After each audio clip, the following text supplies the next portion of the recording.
तर नेपाळच्या शेवटच्या पंतप्रधानांच्या नावासंदर्भातला सस्पेन्स संपलाय। सुशीला कार्कीच नेपाळच्या नवीन पंतप्रधान असणार आहेत। नेपाळचे लष्कर प्रमुख आणि राष्ट्रपतींनी त्यांच्या नावावर शिक्कामोर्तब केलेले एक मत दर्शवलेलं आहे। निवडणुका होईपर्यंत माजी मुख्य न्यायाधीश सुशीला कार्की यांची नेपाळच्या पंतप्रधान म्हणून नियुक्ती करण्यात आलेली आहे।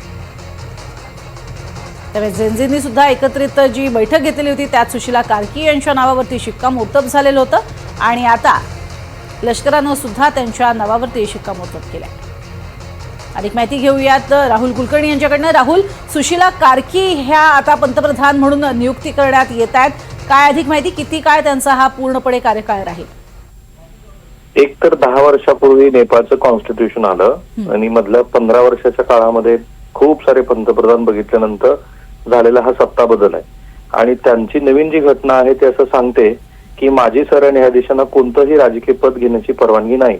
संविधानातील आवश्यकतेच्या तत्वानुसार राष्ट्रपतींना पंतप्रधान म्हणून नियुक्त करण्यासाठी संविधानाच्या त्या विशिष्ट कलमाला स्थगिती द्यावी लागते। आता ते झालेलं आहे। म्हणजे काय की सध्या सरकारमध्ये असलेले जे घटक आहेत, लष्कर असेल किंवा राष्ट्रपती असतील आणि आता आंदोलक, या सगळ्यांनी मिळून सुशीला कार्की यांची ही निवड केली आहे। ही अंतरिम निवड आहे, पण आता मोहम्मद युनूस यांच्याबद्दल आपण बघतो की अंतरिम निवडीनंतर सुद्धा जवळपास 2 वर्ष होतील, पण ते तिथेच बांगलादेशमध्ये सत्ताधीश बनलेत। मधल्या काळात थोडासा त्यांचा आणि लष्कराचा तणाव झाला। आत्ताची एक व्यवस्था म्हणून सुशीला कार्की यांची निवड होणं फार गरजेचं होतं, कारण हे जर तरुण पिढीच्या हातात गेलं असतं, एक 36 वर्षाचे, एक 51 वर्षाचे, एक तर प्रशासकीय अनुभव नाहीये।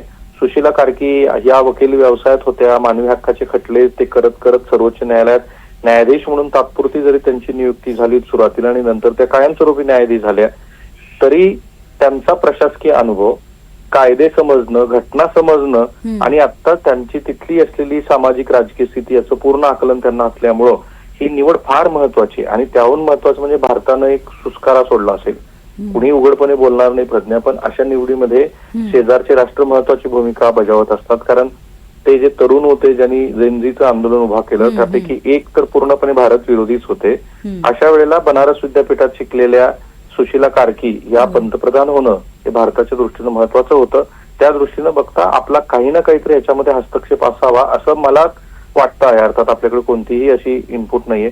त्यांचे वडील शेतकरी होते, पर्यटन व्यवसाय त्यांनी जवळून बघितलेला आहे, त्यामुळे त्याही दृष्टीनं म्हणजे नेपाळची कोसळलेली अर्थव्यवस्था सांभाळण्याच्या दृष्टीनं त्यांचा सहभाग महत्वाचा। आणि सगळ्यात महत्वाचं, आता या अशा निवडीमुळं नेपाळमधली अस्थिरता संपली आणि महाराष्ट्रातले अनेक पर्यटक जे तिथे अडकलेले आहेत त्यांच्याही परतीचा मार्ग सुकर झाला। अशा अनेक अर्थाने ह्या निवडीचं स्वागत होताना दिसतं आहे। नक्कीच राहुल, आणि भारतात शिक्षण झालेलं असल्यामुळे कार्की या भारताबद्दलच त्यांची भूमिका जी आहे ती चांगली असावी येत्या काळामध्ये आणि त्या संदर्भातली धोरणं सुद्धा चांगली असावीत अशी अपेक्षा व्यक्त करूयात। धन्यवाद या संपूर्ण माहितीसाठी।